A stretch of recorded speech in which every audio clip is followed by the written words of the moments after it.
Delta seven நண்பர்கள் அனைவருக்கும் வணக்கம். இந்த பதிவில் பார்க்க போகிற படம் ராவ் பகதூர். ஒரு தெலுங்கு மூவி, தமிழ் டப்பிங்லேயே ஓடிடி தளத்தில் நெட்ஃப்ளிக்ஸில் அவைலபிளாக இருக்குது. இந்த படத்தோட கதை என்னன்னு பார்த்தோம்னா, சத்யதேவ் தான் லீட் கேரக்டர் பண்ணியிருக்காரு. ஒரு ராயல் குடும்பத்தோட டார்க் சீக்ரெட் அப்படிங்கிற தீமில் நகரக்கூடிய கதை தான். இந்த கதை மூலமாக இயக்குனர் ஒரு முக்கியமான செய்தியை சொல்லியிருக்காரு. அது என்னன்னா, சாதாரணமாக சில பேர் உருட்டுவாங்க. நீ பிறப்பால் எவ்வளோ பெரியவன் தெரியுமா? நீ சாதாரண குடும்பம் இல்லைடா, ராஜ குடும்பம். உங்கள் அப்பா யார், உங்கள் தாத்தா யார், உங்கள் வம்சமே வீர வம்சம்டா. நீ ஒரு ராஜ பரம்பரையை சேர்ந்தவன். உன் ரத்தத்திலே இதெல்லாம் இருக்கு, நீ இப்படி தான் இருக்கணும் அப்படின்னு உருட்டுவாங்க இல்லையா, உசுப்பேத்தி விடுவாங்க. அதெல்லாம் சும்மா கப்ஸா அப்படின்னு சொல்கிற மாதிரி இந்த படத்தை எடுத்திருக்காரு இயக்குனர். உசுப்பேத்துறவங்ககிட்ட கம்முன்னு இரு அப்படிங்கிற மாதிரி சாலிடாக சொல்லியிருக்காங்க. ஒரு சைக்காலஜிக்கல் மூவி தான். கிளைமேக்ஸில் 2 ட்விஸ்ட் இருக்குது, அது நம்ம யூகிக்கவே மாட்டோம். கடைசி அரை மணி நேரம் ரொம்ப நல்லா எடுத்திருக்காரு.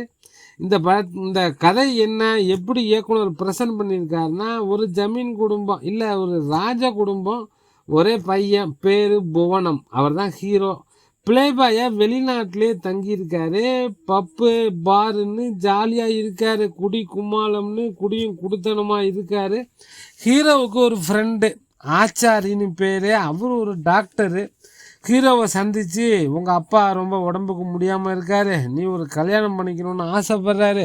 அவரோட கடைசி ஆசையை நிறைவேற்றுன்னு சொல்லி கூப்பிடுறாரு. இந்தியாவுக்கு வர சொல்லி அழைச்சிட்டு வர்றாரு.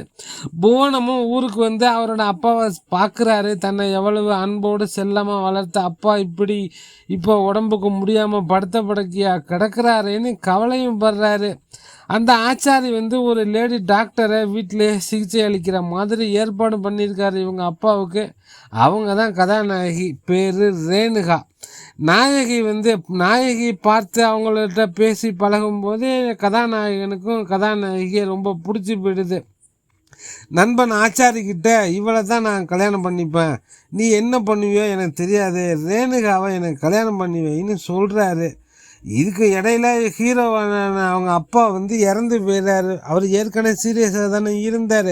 மகனை பார்த்ததுமே அந்த சந்தோஷத்தில் இறந்து போயிடுறாரு. அவர் ஏதோ ஒரு மனசுக்குள்ளே ஒரு விஷயத்தை நினச்சி புழுங்கிட்டு இருந்த மாதிரி காட்டுறாங்க. அரச குடும்பத்து இளவரசன் இல்லையா, கதாநாயகி மேலே ஆசைப்பட்டார். நடக்காமல் இருக்குமா? நாயகி 2 பேருக்கும் திருமணம் நடக்குது.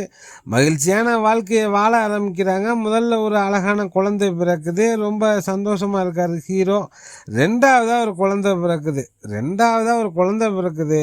அங்கேருந்து பிரச்சனையும் பிறக்குது. முதல் பையன் இவரை மாதிரியே அழகாக இருக்கான், சிகப்பாகவும் இருக்கான். இவரோட மனைவியும் சிகப்பு, இவரும் சிகப்பு. ரெண்டாவது பையன் கருப்பாக இருக்கான். அந்த கலர் தான் அவங்களுக்குள்ள பிரச்சனை. ஹீரோ சிகப்பாக இருக்காரு, கதாநாயகியும் சிகப்பாக இருக்காங்க. புள்ள மட்டும் எப்படி கருப்பாக இருக்கும்? இது ஹீரோவுக்கு மனைவி மீது சந்தேகம் வருது. ரெண்டாவது மகனை தன் மகனாக நினைக்கவே மாட்டேங்கிறாரு. தன் மனைவி தனக்கு துரோகம் செஞ்சிட்டான்னு நம்புகிறாரு. இந்த பிரச்சனை குடும்பத்தில் பெரிய பாதிப்பை உண்டு பண்ணுது. அந்த சின்ன பையன், ரெண்டாவது பையன் இருக்கான் இல்லையா, அவன் ஒரு விபத்தில் இறந்து போயிடுறான். அதை கதாநாயகியால் ஏற்றுக்க முடியல. இவர் ஏற்கனவே சந்தேகப்பட்டதுனால, அவன் தன் மகன் இல்லைன்னு சொன்னதுனால தான் இந்த மாதிரி அவன் இறந்து போயிட்டான் அப்படின்னு ஹீரோவை வெறுத்து ஒதுக்கிடுறாங்க. அவன் இறந்து போனதுக்கும் ஹீரோவுக்கும் சம்மந்தம் கிடையாது, அது ஒரு ஆக்சிடெண்ட்டு தான். ஆனாலும் கதாநாயகியால் ஏற்றுக்க முடியல, இவரை வெறுத்து ஒதுக்கிடுறாங்க. தன்னோட ரூமை விட்டே கதாநாயகி வெளியில் வர்றதே இல்லை. ஹீரோவும் மன உளைச்சலுக்கு ஆளாகி இந்த மாதிரி நடந்து போயிட்டேன்னு அவரும் உடம்பு முடியாமல் படுத்த படுக்கையாக கிடக்கிறாரு. இவங்க அப்பா எப்படி தொடக்கத்தில் இருந்தாரோ அந்த மாதிரி படுத்த படுக்கையாக கிடக்கிறாரு. இவர் ஒரு 6 மாதத்தில் இறந்து போயிடுவார்னு டாக்டர்ஸ் எல்லாம் சொல்கிறாங்க. ஆனால் டாக்டர்ஸை மீறி இவர் உயிரோடு இருக்கார். அது எப்படின்னு டாக்டர்ஸுக்கு புரியல.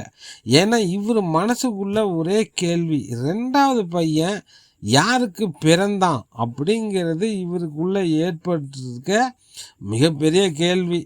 அடக்கம் பண்ண தன் மகனை தோண்டி எடுத்து டிஎன்ஏ டெஸ்ட் எடுக்கலாம்னு நினைக்கிறாரு.